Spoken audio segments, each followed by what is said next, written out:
What's up, everyone? Swag here, and today I want to talk about how LeBron James inadvertently, maybe, I don't know if it was intentional, but ruined the career of two Indiana Pacers players, and they weren't the same since LeBron injured them.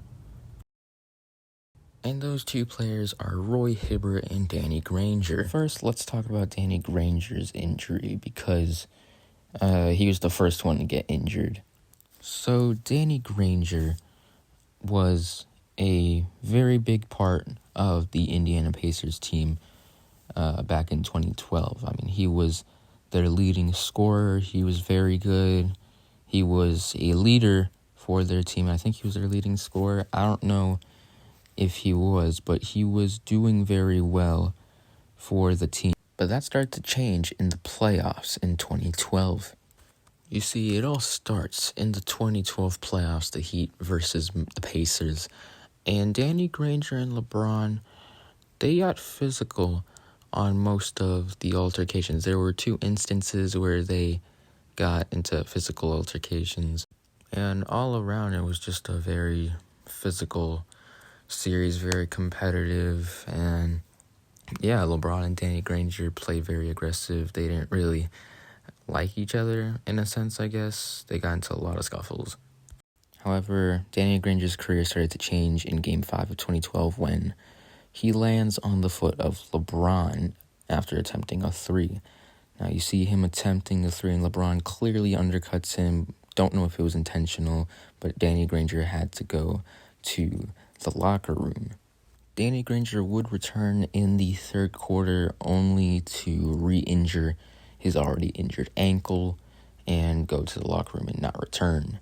Granger would play in Game 6, but he was heavily sore on his ankle, and he didn't play the same. He didn't show up. If you want proof of how bad this ankle injury was, these are the total of games that Granger played out of 82 games during the season before his ankle injury. And then the next season, he only plays 5 out of 82 games.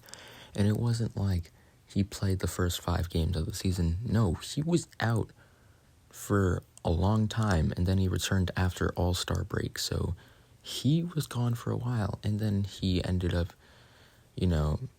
his return didn't last long. And then during the 2014-2015 season, the Pacers actually traded Danny Granger to the Miami Heat. And this was huge for the Pacers and for Danny Granger's career. He wasn't bad on the Heat or anything. He was actually pretty decent, but obviously he just wasn't the same as he was in Indiana. Indiana, he was the leader. He was, the leading scorer. He was pretty good on Miami, but he just, he didn't have the role like he used to. He was on a very young team. This team didn't make the playoffs. He was also traded to the Clippers, so his career kind of just went downhill after that. After a season with the Heat, Danny Granger ended up retiring from basketball, all because of this play. Next, we talk about Roy Hibbert. Now, Roy Hibbert, he was well known for playing with the Indiana Pacers. He was their big man. He would get in the paint. He was very well known in Indiana, and he was pretty good. I mean, the complaints were that he was a slow player for a big man, but dude could play. Dude can definitely play inside the paint, and yeah, a lot of people liked the dude when he was on Indiana. But things slowly started to change after March 26, 2014, where Roy Hibbert, he was playing against the Heat, and everything was going well at first. It was going normal. Hibbert doing Hibbert things, going in the paint, attacking the paint. It was all going well, but up until this play. James attacks from the top, right at Hibbert. Big contact. Hibbert took the worst of that. It's a foul on James. Yep. This is the play that would ultimately, to some people, say, ended Roy Hibbert's career. As you see the replay, LeBron James goes for a layup and ends up elbowing Hibbert in the chin, and somehow it hurts his entire face. This injury affected Hibbert so bad to the point where Hibbert got up and fell back down. Granted, Hibbert was known for flopping, but this didn't seem like your ordinary flop. Now, this was called a flagrant one, and I don't think it was malicious or intentional, but understandably it was called a flagrant one. But I think LeBron was just going up for the layup, and there were times like he had plays like this where he would switch his hands and elbows to, avoid getting blocked in midair. Fortunately, Roy Hibbert did not end up getting a concussion. He was in concussion protocol after that play, but he didn't end up having a concussion. Now, the thing that's kind of tasteless from LeBron is that what he said after in the post-game interview, after the flagrant foul, he says that Hibbert's face happened to hit his elbow and that he'd have to be a kung fu master to direct an elbow midair or something like that. Basically, I don't know. That was just very tasteless in my opinion.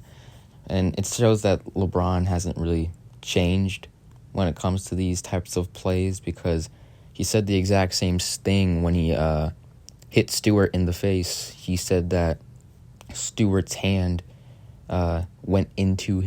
Stewart's face went into his hand. So, I mean, even though he clearly just swung at him.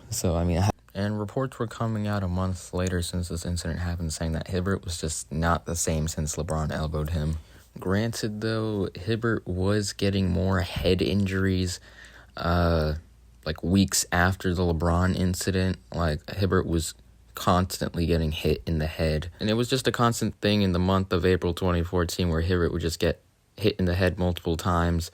So maybe LeBron elbow didn't, change his game. Maybe the back of the head stuff, hurt him more, but the elbow contributed to some of it. But when LeBron elbowed Hibbert, a lot of people look back on the play and say that this was the main play that caused Hibbert to stop, playing as good as he did when he was on Indiana. They said that he just wasn't the same after the hit with the elbow. Even the Washington Post said that he wasn't the same afterwards. Ultimately, Hibbert ended up getting his revenge the next season by committing a flagrant foul on LeBron. LeBron had a sprained wrist, and Hibbert basically just... I don't even know if it was intentional, but, you can just see for yourselves if he intentionally got him. Yeah. He didn't even hit his wrist. He just braced his fall.